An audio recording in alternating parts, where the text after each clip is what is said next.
नहमदुहु व नुसल्ली अला रसूलिहिल करीम अम्मा बाद।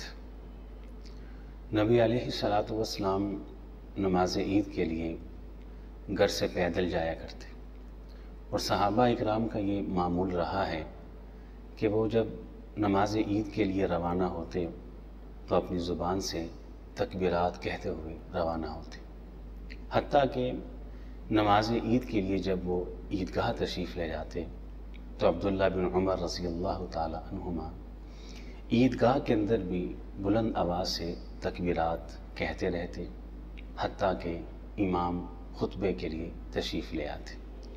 और जब नमाज ईद से फारिग होने के बाद घरों को वापस लौटते तो ज़ुबान के ऊपर अल्लाह की तकबीर के गीत होते, यानी तकबीरात कहते हुए वापस आते।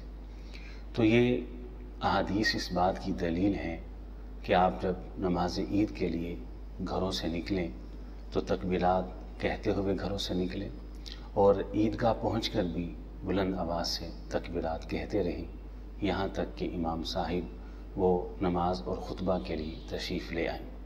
नमाज ईद की अदायगी के बाद जब आप घरों को वापस लौटें तो रास्ते को बदलें और अपनी ज़ुबान के ऊपर अल्लाह की तकबीर के गीत वो रखें और अल्लाह की तकबीरात बुलंद आवाज़ से कहते रहें।